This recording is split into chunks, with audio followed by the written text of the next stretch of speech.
Why WWE is suing United States Citizenship and Immigration Services.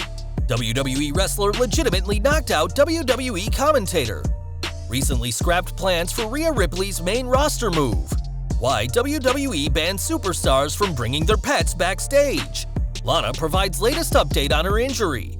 WWE inks deal with top veteran Japanese wrestler. Joshi legend Meiko Satomura on her way to NXT UK. Real reason why Peyton Royce joined forces with Lacey Evans, and more.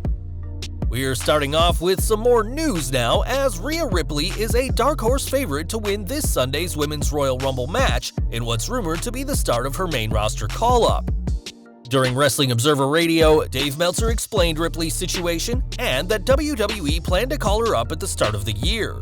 He explained, "Rhea Ripley is on the main roster. She was going to debut a couple of weeks ago, but they put it off for a couple of weeks. A couple of weeks is now." The fact that WWE put off Ripley's call-up by a couple of weeks ago, means that her time is now, and we can't think of a better way to make a splash on the main roster than by winning this Sunday's Royal Rumble.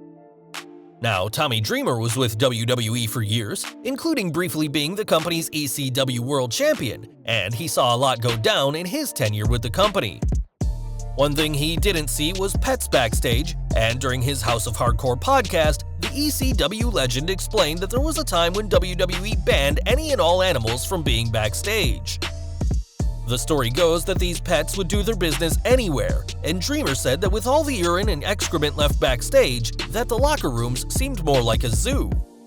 We've seen WWE superstars in recent memory bring pets backstage, but there was a camera on them, as it seems the practice is banned under normal circumstances.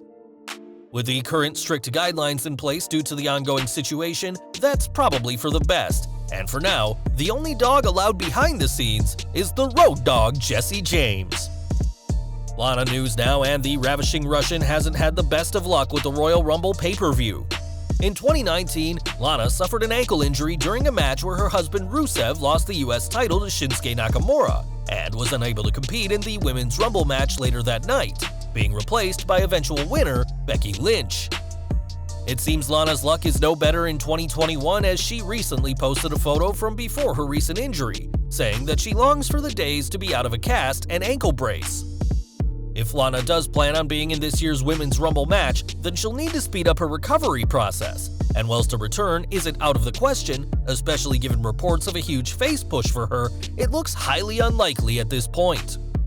Legal news next, as the WWE has filed a lawsuit against the United States Citizenship and Immigration Service. PW Insider reports that immigration attorney Martine G. Cuomo filed WWE's lawsuit on January 26th, and immigration has 60 days to respond. No details are available on what the lawsuit entails, but what we do know is that WWE has experienced issues over the past year with travel bans put in place due to the ongoing situation. This is a very new story, and we'll provide updates as more information becomes available. Now, Jonathan Coachman worked with WWE for years and had plenty of memorable moments, but one of his most memorable moments happened outside of the ring. When a fan asked the coach what his most painful bump was in a WWE ring, the former commentator revealed a story about Batista, saying, "Wasn't in a ring. Batista knocked me out in a locker room in Steubenville, Ohio. Part of my skull is still on the ceiling in the office there. He didn't do it on purpose, just happens when you're practicing moves." Coach clearly doesn't hold a grudge against the former world champion for what happened, but perhaps he'll think twice the next time he wants to train with an animal. Now, WWE is always on the hunt for new talent to bring to the roster, and they've just secured a huge signing. Yahoo Japan is reporting that Meiko Satomura has signed a contract with WWE as both an in-ring talent and a coach. The 41-year-old was previously part of the 2018 Mae Young Classic, and the article noted that Satomura will be staying in London and competing for the NXT UK brand.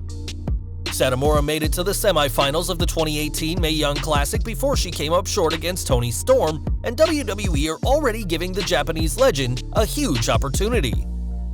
In a statement from WWE.com, it was confirmed that Satomura will face NXT UK Women's Champion Kaylee Ray, and highlighted her previous work in the Mae Young Classic, where she defeated Mercedes Martinez and Kaden Carter. As of this day, Kaylee Ray has been NXT UK champion for 517 days and counting, and we'll have to see if Miko Satomura can end this historic reign and what mark she makes on the NXT UK brand now that a deal has been secured.